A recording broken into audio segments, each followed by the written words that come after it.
husband and I have 5 kids and 2 who are autistic. Ezra is our 7-year-old with level 3 autism, which just mainly means he needs a little bit more help.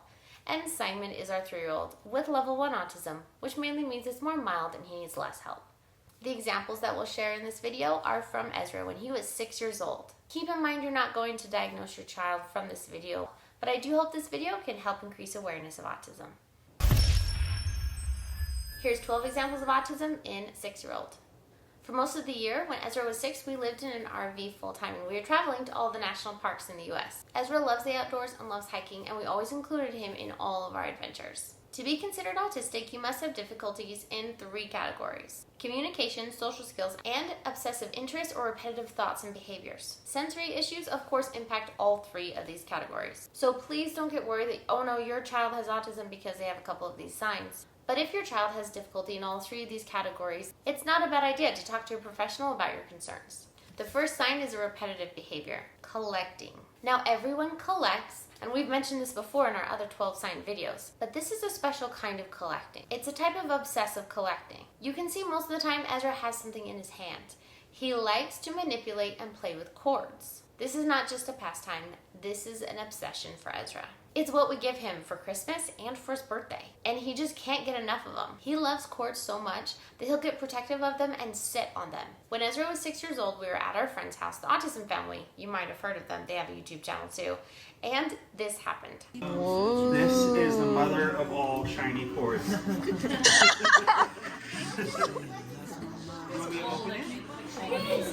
I'll open it, okay? Man, these packages, they really get them in there. Now he's gonna add it to his nest.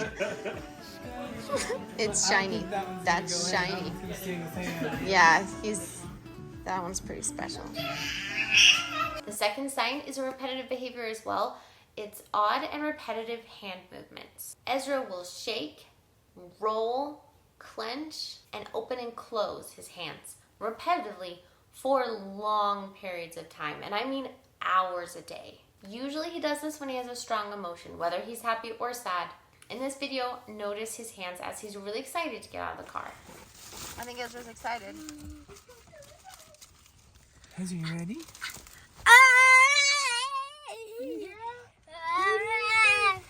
You ready? Come here. I'm ready to go anywhere. Just get out of the seat, huh? That's what he wants.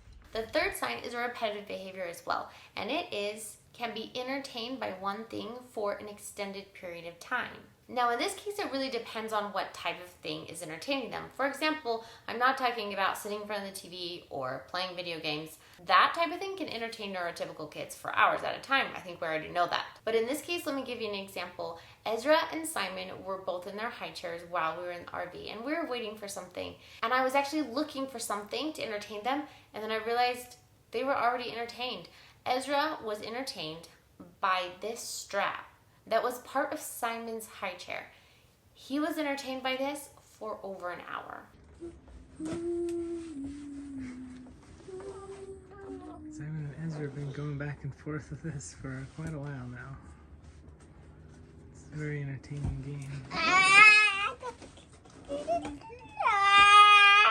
A lot of times, Ezra can be entertained by his cords as he manipulates them and wraps them around his hands. That can entertain him for a long time. So if you have a 6-year-old who's entertained for hours at a time by a strap or a hanger or spinning a wheel around, that is definitely a sign of autism. Especially being able to be entertained and focus on one thing that perhaps is not designed to entertain.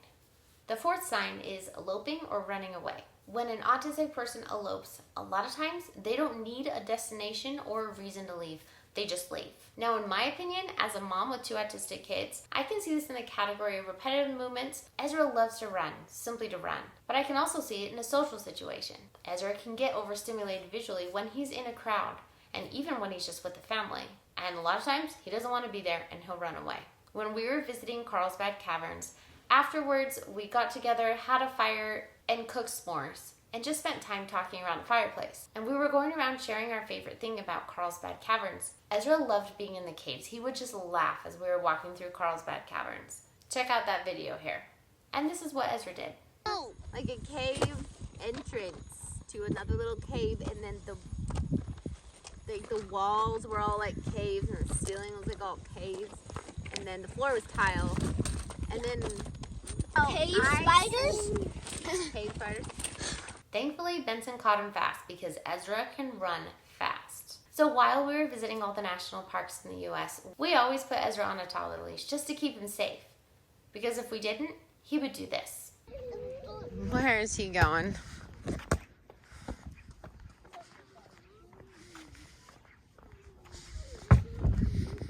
We post daily of our unique normal, so please consider subscribing. The fifth sign is sensitive to sounds. Now this can impact all three categories in different ways.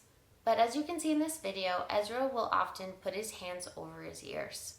Sometimes when he's making his own noises, and sometimes because other noises are too loud. And Marie is feeding Ezra, and it's just so funny. Don't make him throw up because he's laughing so hard. Oh gosh. The sixth sign is sensitive to clothes. Ezra doesn't like tags on his clothes, and during Halloween when he was 6 years old, I didn't even try to fight with him or make him wear a costume. I got him an orange t-shirt that said trick or treat, and he was happy about that. When Ezra was younger, he really didn't seem to mind the costumes, but as he got older, especially when he was 6, he didn't want to wear an uncomfortable, bulky outfit. But who could blame him? The seventh sign is sensitive to food preferences. Sometimes Ezra surprises us by his choice of foods. Look at what he chooses to eat when his older siblings give him a piece of tomato and a piece of frosted cookie. Can I go? Ezra, what do you want? Do you want the tomato or the sugar cookie?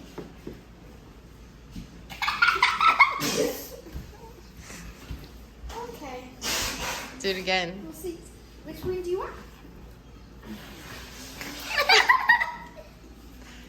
You're so healthy. He loves tomatoes. And yeah, I mean, he likes the sugar cookies, but Yeah, he'll eat the sugar cookie too.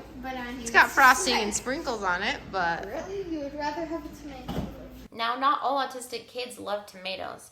Ezra loves the texture, and sometimes certain textures are really hard for him to eat. It's not uncommon for 6-year-old autistic kids to dip everything in ketchup or to decide that the only thing they want to eat ever is chicken nuggets. Being sensitive to textures of foods and having odd preferences is just something you see with 6-year-olds with autism. Put in the comments below if there's a texture of food that you just can't stand. So the eighth sign is in the category of communication difficulty. It's a difficulty understanding abstract ideas or idioms. In this video, Ezra uses an iPad to say trick or treat. If you think about it, saying trick or treat is a really weird thing to do. It doesn't really make much sense. Trick or treat. You said trick or treat. You can have one. You got just one. You want a different one? The ninth sign is the difficulty making choices or expressing yourself under pressure. Now, most people have a difficulty doing this, especially if you just don't like being put on the spot. But if a 6-year-old is given two choices like, hey, do you want to wear these shoes or these shoes? And they have difficulty giving you a response or pointing to one of the pairs of shoes, then they might have an issue with communication. Now, please notice the difference between not wanting to answer your question and not being able to. There's a big difference here. You can see in this video Ezra's response as I ask him which shoes he wants to wear. Those aren't yours. Come here. Which one do you want? Which one? Point, Ezra. What do you want? What do you think he should have? Okay, great. Did you notice that Simon was the one who ended up choosing for him? Now, Simon has level 1 autism, and in this video, he's only 2 years old, but is able to choose for his brother. So you can see how the spectrum is very wide, and autism really looks different on each child. If you're interested in hearing about Simon's diagnosis, which is very different than Ezra's, we share that story in this video here. Please put in the comments if we missed a sign of a 6-year-old with autism. The 10th sign is having difficulty communicate with high emotion. This is a communication category. In this video, Ezra is so excited about getting this new shiny cord that he has a difficult time asking for help. Open it. help? Help? Okay. Oh, he gave it to you. That's open. That's open. All right, it's totally open now. Here you go. Okay. The 11th sign is difficulty grasping social cues. You can see in this video at the Grand Canyon that we're all waving at the camera, and Ezra needs a little help. So I pick up his hand and wave for him, and he's still probably wondering why he has to wave at an iPhone on a tripod. Honestly, I don't blame him. That doesn't make much sense. Ezra, like a lot of autistic kids, don't naturally grasp social cues and things like waving or saying hi. But of course we can learn, and now that Ezra is 7 years old, he's learned how to wave by himself. For more information and support, check out theautismalliance.org. The 12th sign can be a really difficult one for the caregiver or parent, and also for the autistic person. It's meltdowns. Now when I say autistic meltdown, I'm not just talking about a tantrum. All children will tantrum sometimes when something's unfair, when they don't get what they want, when something's taken away that they want, or for many other reasons. An autistic meltdown is not an easy fix. While we were at the Grand Canyon, Ezra had a meltdown, and we still to this day don't know why that happened. All I could do was simply hold him. A lot of times when he has meltdowns, he doesn't want me to hold him. He'll push me away, and he seemingly wants to be by himself. Ezra's having a hard time for some reason.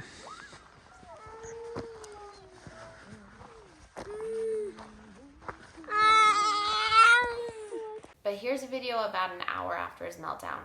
You can see he's happy again. What do you think, Ezra? You like this? Sometimes Ezra's meltdowns can be caused by overwhelm or overstimulation, or sensory overload. Usually meltdowns take a while to get out of. See our 12 signs of autism in a 5-year-old right here, and our autism playlist is here. And remember, if you have an autistic child, you're in good company.